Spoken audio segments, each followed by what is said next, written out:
Untuk objektif sesi perkongsian ini yang terakhir, kita akan melihat bagaimana untuk menggunakan ataupun meletakkan rujukan untuk setiap peringgan. Penggunaan rujukan ini adalah sangat penting kerana kegagalan untuk meletakkan rujukan akan diinterpretasikan sebagai plagiarism dan tugasan yang diterima akan diberikan F. Idea penulis lain perlu diiktiraf walaupun idea berkenaan telah pun ditulis, telah pun difrasa semula dengan menggunakan ayat perkataan, ayat pelajar itu sendiri. Untuk parafrasa tak memadai sekiranya pelajar hanya memparafrasakan sebahagian teks sahaja. Pastikan struktur ayat itu diubah dan pelajar menulis semula teks asal berkenaan. Pastikan pendapat ataupun idea penulis lain diolah dengan menggunakan perkataan pelajar sendiri.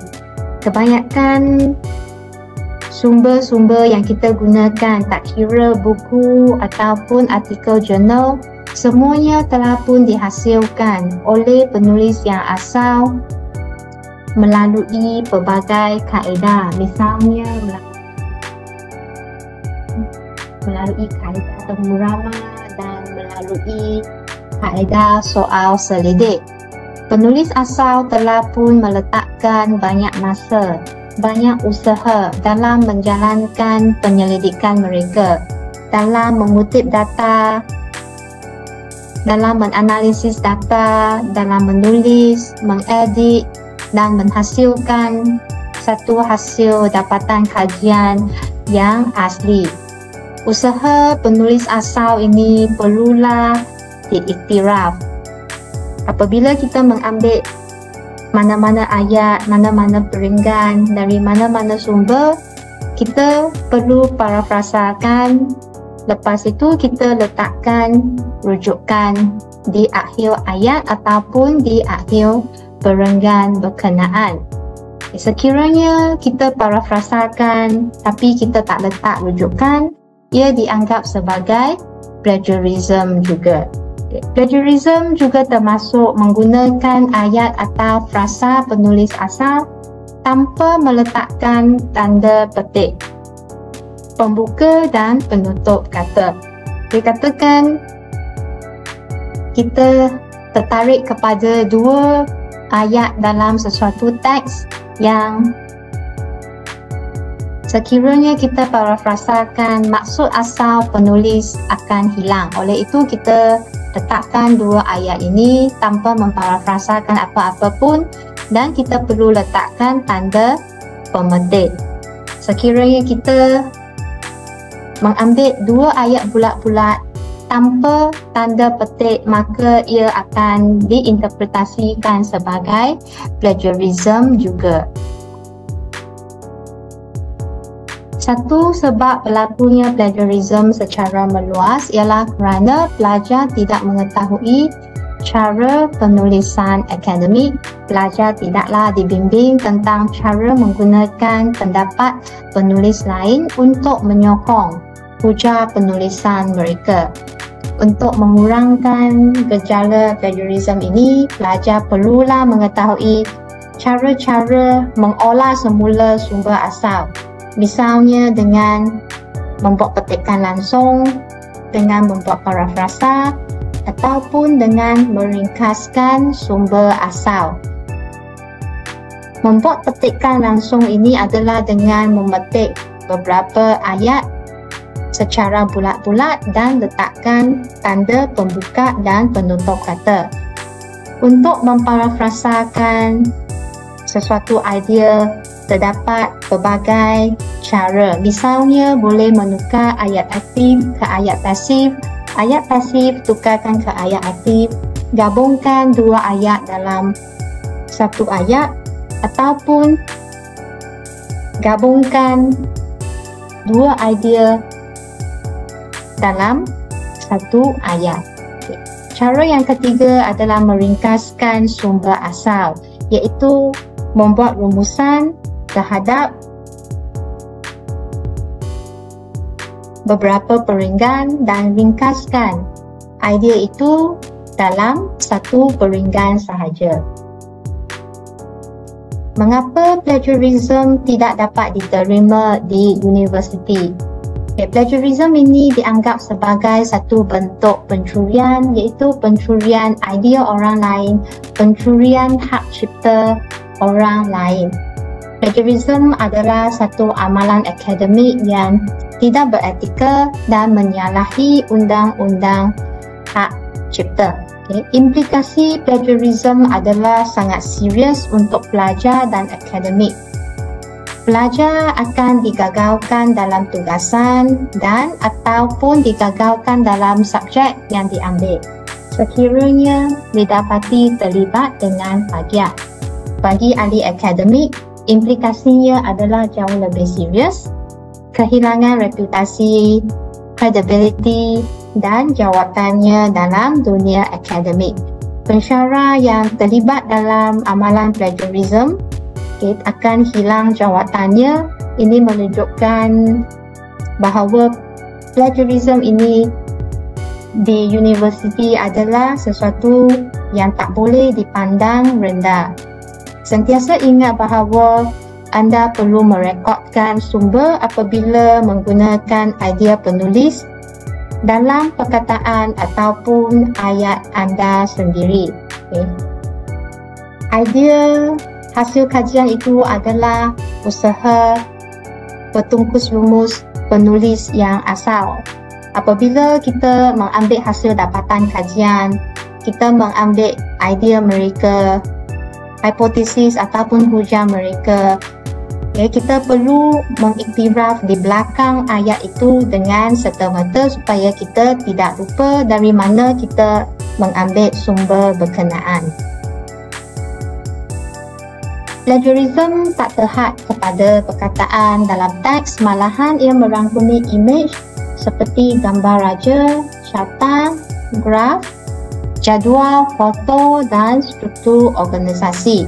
Sekiranya kita memetik satu graf dari satu laporan kerajaan, kita letakkan di bawah graf itu sumber dia dari jabatan mana, laporan mana, tahun mana, muka surat mana. Imej-imej boleh digunakan dalam tugasan asalkan kita iktiraf dari mana sumber berkenaan diperolehi. Seseorang yang melakukan plagiarism sebenarnya mencuri idea orang lain dan menggunakannya sebagai ideanya sendiri. Sekiranya pemeriksa tak nampak sumber, tak nampak rujukan, maka ia akan dianggap sebagai pengambilan idea penulis asal dan digunakan sebagai ideanya sendiri. Meminjam idea orang lain tanpa mengiktirafnya adalah menyalahi undang-undang hak cipta intelektual. Semua usaha penyelidikan yang digunakan, yang dilakukan oleh penulis asal perlulah diiktiraf. Mereka lah yang telah pun menjalankan penyelidikan, mereka lah yang telah menulis hasil kajian mereka untuk kegunaan pelajar-pelajar. Dalam bahagian yang seterusnya, kita akan melihat bagaimana hendak letakkan rujukan dalam setiap peringgan. Dalam peringgan yang pertama, kita mulakan dengan kenyataan topik satu. Pastikan setiap peringgan hanya membincangkan huraian yang berkenaan dengan kenyataan topik satu sahaja. Yang tak relevan dengan fakta, idea, kenyataan topik ini, kita ketepikan. Kita pilih isi-isi yang relevan sahaja, kita parafrasakan isi-isi berkenaan, tak kira guna apa-apa taktik. Ayat aktif tukar ke ayat pasif tukar ke ayat aktif, rumusan, ringkasan, asalkan ia diparafrasakan dalam perkataan kita sendiri. Pada akhir ayat berkenaan, masukkan rujukan mengikut gaya rujukan masing-masing, yang mana nama keluarga penulis akan digunakan.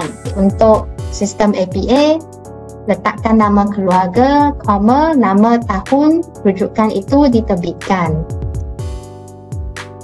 Sambung pula dengan isi-isi lain yang berkaitan dengan kenyataan topik satu sahaja daripada penulis yang berbeza.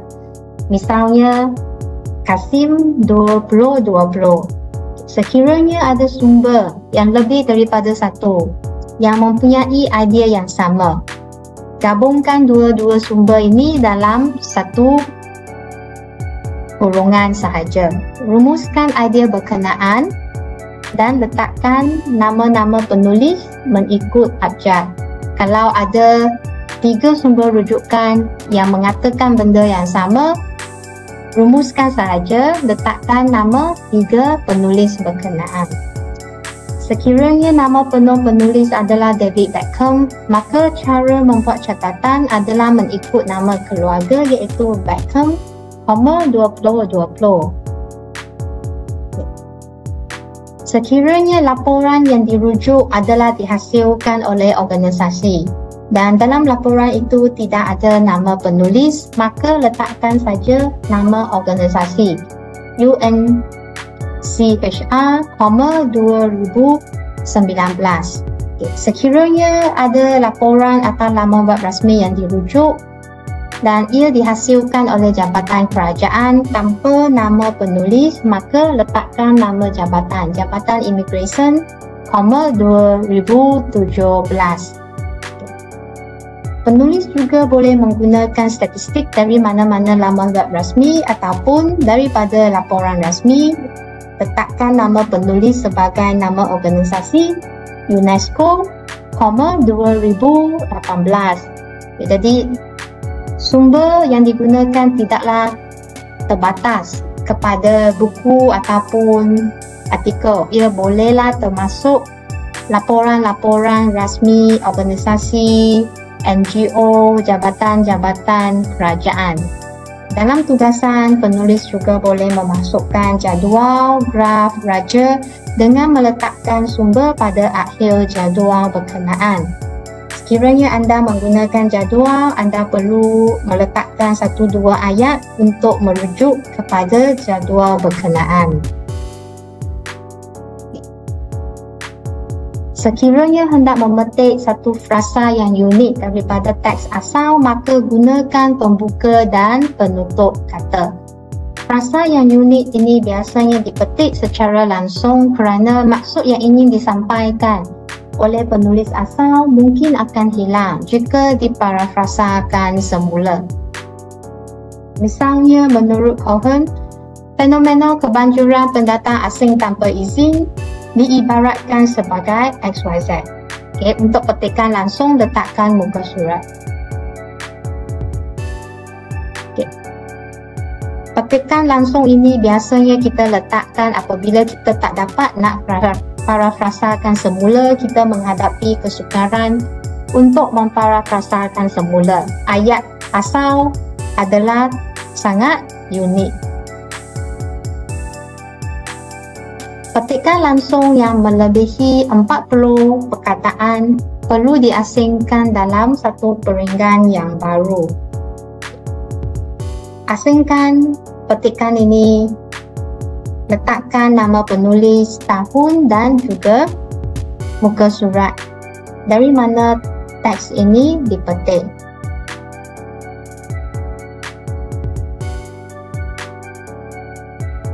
Apakah yang harus dilakukan sekiranya pelajar terlupa sumber mana yang telah pun dirujuki dalam tugasan? Pelajar digalakkan untuk mempraktikkan amalan mengambil nota secara berkesan apabila pelajar masukkan satu peringgan ataupun satu idea dalam tugasan dalam dokumen Microsoft Word. Perlulah letakkan rujukan dengan serta-merta. Rekodkan nama penulis dan maklumat lengkap mengenai sumber yang telah dirujuki. Apabila kita memuat turun mana-mana bahan, kita mencari apa-apa bahan, kita merekodkan. Ada sistem perekodan yang sistematik untuk setiap sumber. Sistem EndNote daripada perpustakaan dapat membantu pelajar dalam hal ini. Jika anda tak dapat mencari balik sumber tersebut, maka anda boleh mencari sumber lain yang dapat menyatakan perkara yang hampir sama.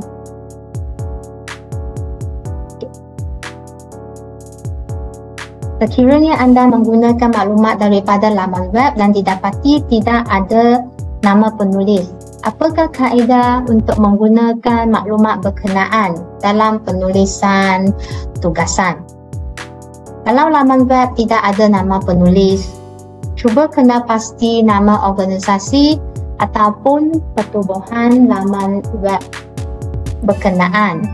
Ada juga pelajar yang memetik bahan daripada sumber surat khabar online yang sekarang boleh diakses dengan senang, misalnya berita harian online, Star Online, New Straits Times Online. Kalau tak ada nama penulis, maka nama surat khabar itu adalah penulisnya. Satu peringatan mesra adalah pelajar perlu menilai kebolehpercayaan sumber internet. Pastikan sumber internet yang kita gunakan dia dari sumber yang rasmi, sumber kerajaan, jabatan kerajaan, NGO ataupun organisasi antarabangsa yang memuat naikkan maklumat berkenaan. Elakkan daripada menggunakan Wikipedia dan blog. Untuk Wikipedia, siapa sahaja pun boleh mengedit kandungannya.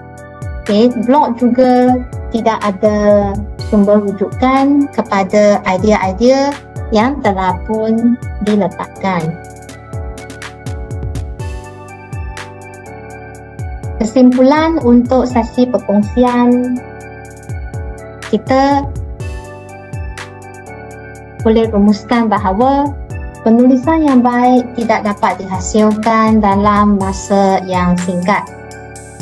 Banyak masa, banyak usaha yang diperlukan untuk membuat kajian, untuk mengumpul bahan, mengimbas bahan yang relevan melalui skimming, membentuk hujah, mendraft, rangka khusus, menulis, mengedit, menyunting dan mengulangi proses-proses berkenaan.